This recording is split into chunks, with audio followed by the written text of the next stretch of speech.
ಹೇಳೋದು, ಒಂದೊಂದು ವಿಚಾರಗಳನ್ನು ಹೇಳೋದು, ಬ್ರಿಡ್ಜ್ ಮುಂದೆ ಹೋಗಿ ಇಲ್ಲೀಗಲಾಗಿ ಅವರು ಅದೊಂದು ಕೆಟ್ಟ ಅಭ್ಯಾಸ ಇದೆ. ಅವ್ರ ಅಪ್ಪನ ಮನೆಯಿಂದ ತಂದಂಗೆ ಹೋಗೋದು, ಟೇಪ್ ಇವರೇ ಹಿಡ್ಕೊತಾರೆ, ಇವರೇ ಕಟ್ ಮಾಡ್ತಾರೆ. ಇನ್ನೂ ಅವ್ರಿಗೊಂದು ಕೆಟ್ಟ ಚಾಳಿ. ಅವ್ರಿಗೆ ಇನ್ನೂ ಏನಾಗ್ಬಿಟ್ಟಿದೆ, ಮೋಸ್ಟ್ಲಿ ಬೆಳಗ್ಗೆ ಎದ್ದ ತಕ್ಷಣ ನಮ್ಮ ಅಪ್ಪಂದೇ ಸರ್ಕಾರ, BJPದೇ ಸರ್ಕಾರ ಅಂಥೇಳಿ ಅಂದ್ಕೊಂಡಿರ್ಬೇಕು. ಹುಷಾರಾಗಿರ್ಬೇಕಾಗುತ್ತೆ ಇನ್ಮೇಲೆ ಮಾತಾಡ್ಬೇಕಾದ್ರೆ. ನಾನು ಸ್ವಲ್ಪ ಅಗ್ರೆಸಿವ್ ಆಗಿ ಹೋಗ್ಬೇಕಾಗತ್ತೆ. ಅದನ್ನು ನಾನು ಅನಿವಾರ್ಯವಾಗಿ, ಯಾಕೆಂದರೆ ಮಾಧ್ಯಮದಲ್ಲಿ ಮೊನ್ನೆ ನೋಡಿದೆ ನಾನು, ಯಾವುದಾದ್ರು ಬಂದು ಒಂದು ಒಳ್ಳೆ ಕೆಲಸ ಮಾಡಬೇಕಾದ್ರೆ ಭಾಳ ಹುಷಾರಾಗಿರಬೇಕು. ನಾವೆಲ್ಲ ಘನತೆ ಗೌರವದಿಂದ ನಮ್ಮ ಕೆಲಸಗಳನ್ನು ನಾವು ಮಾಡ್ಕೊಂಡು ಬಂದವರು. ರಿಸಲ್ಟ್ಸ್ ಕೊಟ್ಟಿದ್ದೀವಿ ನಾವು ನಮ್ಮ ಇಲಾಖೆಯಲ್ಲಿ. ಶರಾವತಿ ಸಂತ್ರಸ್ತರದ್ದು ಮಧ್ಯಾಹ್ನ ಒಂದು 2-3 ಸತಿ ಹೇಳಿದ್ದಾರೆ ಅವರು. ಒಂದು ದಿವಸ 10-12 ವರ್ಷನ 13 ವರ್ಷ ಆಯಿತು. ಇವರಿಂದನೇ ಎಲ್ಲ ಹಾಳು ಮಾಡಿ, ಇವರು ಯಡಿಯೂರಪ್ಪರು ಅಧಿಕಾರದಲ್ಲಿದ್ದಾಗಲೇ 2012ರಲ್ಲಿ ಅನಿಸುತ್ತೆ ಅದು ಯಾವುದೋ ಒಂದು ಕಾನೂನು ತಂದು ಇವತ್ತೆಲ್ಲ ಓಡಾಡ್ತಾ ಇರೋದು ಅದಕ್ಕೆ.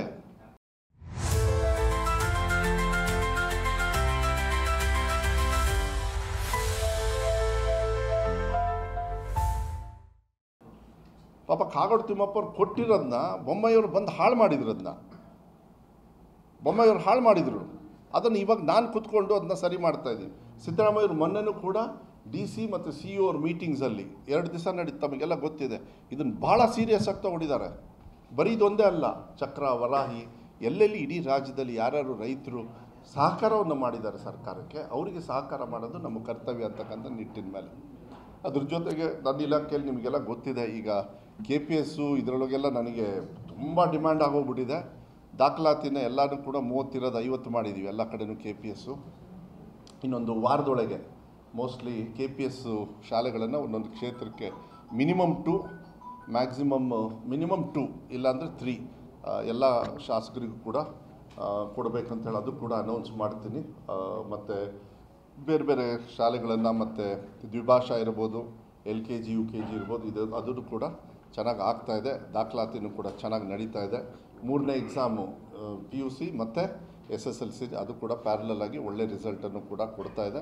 ಭಾಳ ಸಂತೋಷ ಆಗುತ್ತೆ. ಮಕ್ಕಳಿಗೆ ನಾನು ಇಷ್ಟ ಹೇಳೋದು, ಏನು ಧೃತಿಗೆಡೋದು ಬೇಡ, ಧೈರ್ಯವಾಗಿ ಎಕ್ಸಾಮಿನೇಷನ್ ಆಪ್ಷನ್ಸ್ ಏನಿದೆ ದಯವಿಟ್ಟು ನೀವು ತಗೊಳ್ಳಿ.